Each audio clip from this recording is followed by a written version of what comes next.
Before we start, take a deep breath and get ready for some serious internet drama. Today we are going to touch the untouchable icon of the German automotive world.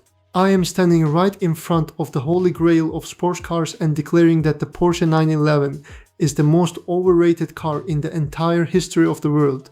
Hold your angry comment for just 3 minutes because I am about to break down the exact financial, mechanical and emotional reasons behind this statement. If you think paying double the original sticker price for an engine mounted in the worst possible mechanical location makes sense, you need to hear this. Make sure you stay until point number 5, because the dealer maintenance markups will make your blood boil. Let us start with the most obvious structural flaw that Porsche fanboys have been making excuses for over 6 decades.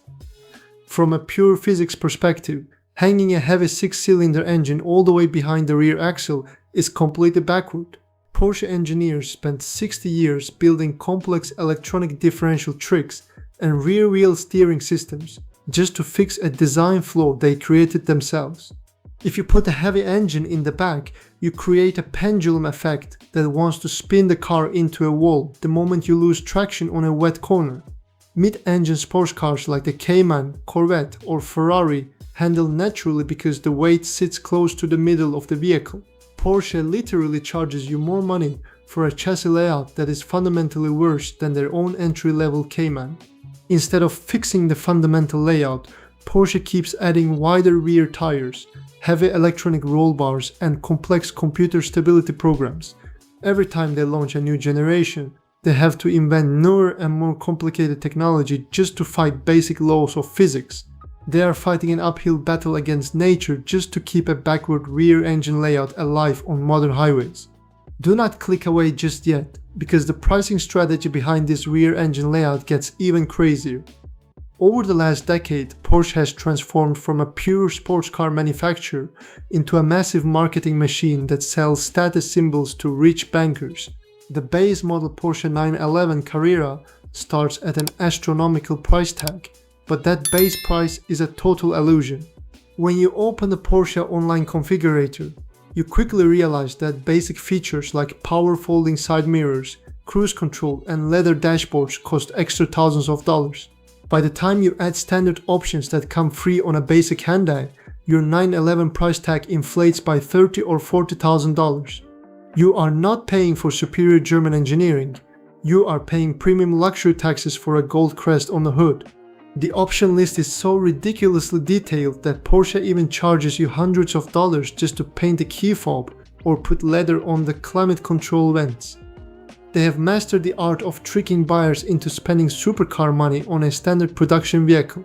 It is a brilliant business strategy for their corporate profits, but it is an absolute insult to real sports car enthusiasts.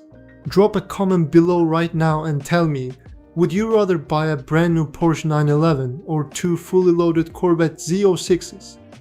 If you think the initial dealership price is bad, wait until you hear about the insane used market hype train that is ruining the car community.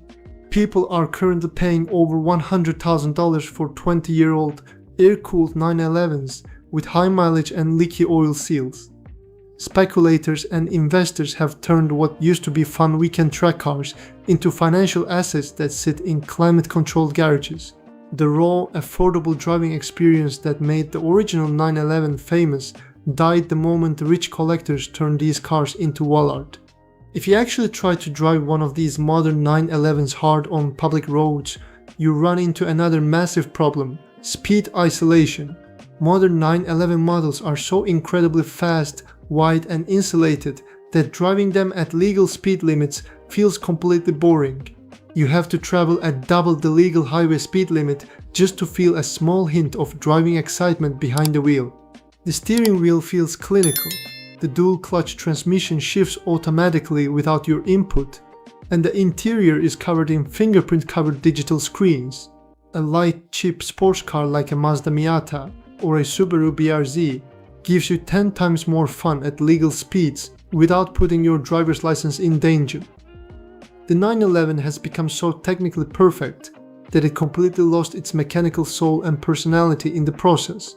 You no longer feel connected to the mechanical parts of the vehicle like you did in classic sports cars. The computer systems do all the hard work for you, smoothing out every bump and fixing every driving mistake automatically.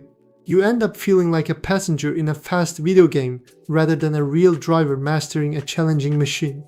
Before we get to the maintenance nightmare at point number 5, take a look at how identical every single 911 generation looks. Porsche designers have been copying and pasting the exact same frog-eye silhouette since 1963 without taking any real artistic risks. If you park a 10-year-old 911 next to a brand new model, 90% of normal human beings cannot tell the difference between them. When you spend 6 figures on an exotic sports car, you want something that looks special, exciting, and visually dramatic. Instead, you get a glorified, stretched German Beetle design that blends silently into every corporate office parking lot in suburban America. It lacks the wild passion, dramatic doors, and striking beauty that you get from Italian or British sports car competitors. Every single morning parking lot in financial districts across the globe is filled with identical grey and black 911s. There is zero visual excitement or sense of occasion when one of these cars drives past you on the street. It has become the standard, uninspired default choice for wealthy people who do not actually know anything about cars. Now we have made it to point number 5, and this is where owning a Porsche 911 becomes a painful financial reality for regular enthusiasts, because the engine is stuffed into a tiny space behind the rear bumper. Basic maintenance jobs require removing the entire back end of the car. Replacing simple components like spark plugs, ignition coils, or drive belts requires dropping the engine or taking off the entire rear bumper assembly. Independent repair shops and Porsche dealerships charge extortionate hourly labor rates because every simple repair takes hours of tedious teardown work. A routine major service visit can easily cost you several $1,000s, making long-term ownership completely terrifying once the factory warranty expires. You live in constant fear of a catastrophic engine failure that could cost as much as a brand new compact family crossover car. Even simple items like brake pads, specialty performance tires, and oil changes carry massive Porsche tax price tags. You end up paying double or triple the price for simple maintenance items compared to American or Japanese sports cars.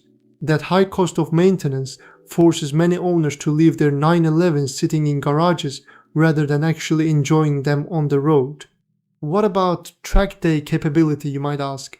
Sure, the track-focused GT3 and GT3 RS models set incredible lap times around the famous Nürburgring racetrack in Germany, but 99% of Porsche 911 buyers will never take their vehicles anywhere near a real racing circuit or track day event.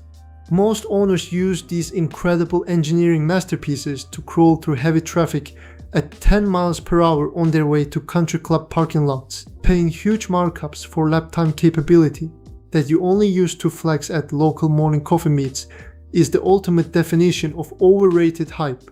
You are buying a race car setup to drive to a grocery store, which makes zero practical or financial sense.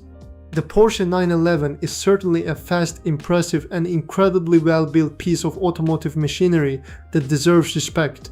But the endless internet worship, insane dealer markups, and snobbish elitism surrounding this nameplate have gotten completely out of hand.